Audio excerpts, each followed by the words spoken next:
ನಮಸ್ಕಾರ ವೀಕ್ಷಕರೇ, NSK tech news Kannada YouTube ಚಾನಲ್ಗೆ ಸುಸ್ವಾಗತ. ನಾನಿಲ್ಲಿ ತಿಳಿಸ್ತಾ ಇರೋ ಮಾಹಿತಿ ಏನಂದರೆ, ನಿಮಗೆ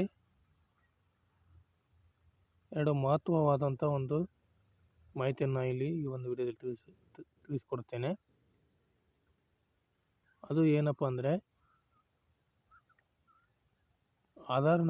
ನಿಮ್ಮ ಒಂದು ಆಧಾರ್ ಕಾರ್ಡು 10 ವರ್ಷವಾಗಿದ್ದರೆ ಅದನ್ನು ನೀವು ಕಡ್ಡಾಯವಾಗಿ ಅಪ್ಡೇಟ್ ಮಾಡಿಕೊಳ್ಳಬೇಕು. ಅಪ್ಡೇಟ್ ಮಾಡಿಕೊಳ್ಳಲು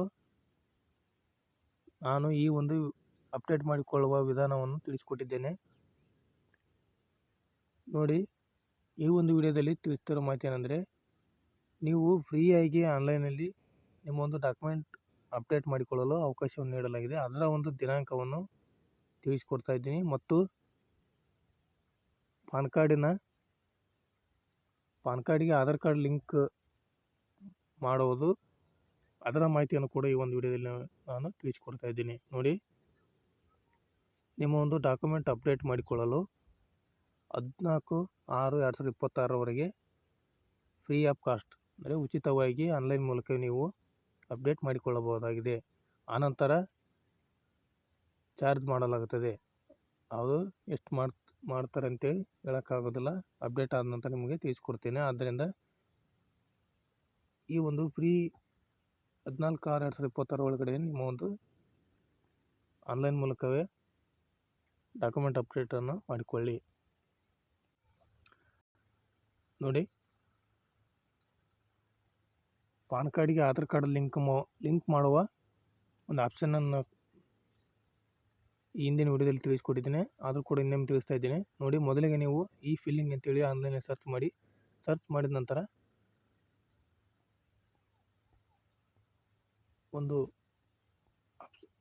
ಈ ಥರ ಒಂದು ಆಪ್ಷನ್ ಬರುತ್ತೆ, ಲಿಂಕ್ ಆಧಾರ್ ಅಂತೇಳಿ. ಲಿಂಕ್ ಆಧಾರನ್ನು ಆಪ್ಷನ್ ಮೇಲೆ ಕ್ಲಿಕ್ ಮಾಡೋ ಮೂಲಕ ನೀವು ಇಲ್ಲಿ ನಿಮ್ಮ ಒಂದು ಪಾನ್ ಕಾರ್ಡ್ಗೆ ಆಧಾರ್ ನಂಬರನ್ನು ಲಿಂಕ್ ಮಾಡಿಕೊಳ್ಳಬಹುದಾಗಿದೆ. ಇದು ಕೂಡ ಈ ಒಂದು ಡಿಸೆಂಬರ್ 31ರವರೆಗೆ ಲಿಂಕ್ ಮಾಡಲು ಅವಕಾಶವನ್ನು ನೀಡಿದ್ದಾರೆ. ನೋಡಿ, ನಿಮ್ಮ ಒಂದು ಪಾನ್ ನಂಬರನ್ನು ಎಂಟ್ರಿ ಮಾಡಿ, ಆನಂತರ ಆಧಾರ್ ನಂಬರನ್ನು ಎಂಟ್ರಿ ಮಾಡಿದ ನಂತರ ವ್ಯಾಲಿಡೇಟ್ ಅಂತೇಳಿ ಕ್ಲಿಕ್ ಮಾಡಿದ ನಂತರ ನಿಮ್ಮ ಒಂದು ಡೀಟೇಲ್ಸ್ ಬರ್ತದೆ. ಆನಂತರ ನೀವು ನಿಮ್ಮ ಒಂದು ಮೊಬೈಲ್ಗೆ OTP ಬರುತ್ತೆ. OTPನ ಎಂಟ್ರಿ ಮಾಡೋ ಮೂಲಕ ಪಾನ್ ಕಾರ್ಡ್ಗೆ ಆಧಾರ್ ಕಾರ್ಡನ್ನು ಲಿಂಕ್ ಮಾಡಿಕೊಳ್ಳಬಹುದೇ ಆಗಿದೆ. ಇದರ ಒಂದು ಫೀ 1000 ರೂಪಾಯಿ ಇದೆ. ನೀವು 1000 ರೂಪಾಯಿ ಅಂತೇಳಿ ಬಿಟ್ಟರೆ ನೆಕ್ಸ್ಟ್ ಜಾಸ್ತಿ ಆಗುವ ಸಾಧ್ಯತೆಗಳಿದೆ. ಆನಂತರ ನಿಮ್ಮ ಒಂದು ಪಾನ್ ನಿಷ್ಕ್ರಿಯವಾಗುವ ಸಾಧ್ಯತೆಗಳು ಇವೆ. ಇದರಿಂದ ನಿಮ್ಮ ಒಂದು ಬ್ಯಾಂಕಿನ ವ್ಯವಹಾರ, ಪಾನ್ ಕಾರ್ಡಿಗೆ ಸಂಬಂಧಪಟ್ಟಂಥ ಎಲ್ಲ ಸರ್ವಿಸ್ಗಳು ಸ್ಟಾಪ್ ಆಗುತ್ತದೆ. ಆದ್ದರಿಂದ ಬೇಗನೆ ಈ ಒಂದು ಪಾನ್ ಕಾರ್ಡ್ಗೆ ಆಧಾರ್ ಕಾರ್ಡ್ ನಂಬರನ್ನು ಲಿಂಕ್ ಮಾಡಿ ಆನಂತರ ನಿಮ್ಮ ಒಂದು ಆಧಾರನ್ನು ಆನ್ಲೈನ್ ಮೂಲಕ ಡಾಕ್ಯುಮೆಂಟನ್ನು ಅಪ್ಡೇಟ್ ಮಾಡಿಕೊಳ್ಳಿ. ಈ ಒಂದು ವಿಡಿಯೋವನ್ನು ಇತರರಿಗೆ ಶೇರ್ ಮಾಡಿ ಹಾಗೂ ನಮ್ಮ NSK tech news Kannada YouTube channel subscribe ಮಾಡಿ ಅಂತ ಹೇಳ್ತಾ, thank you for watching this video.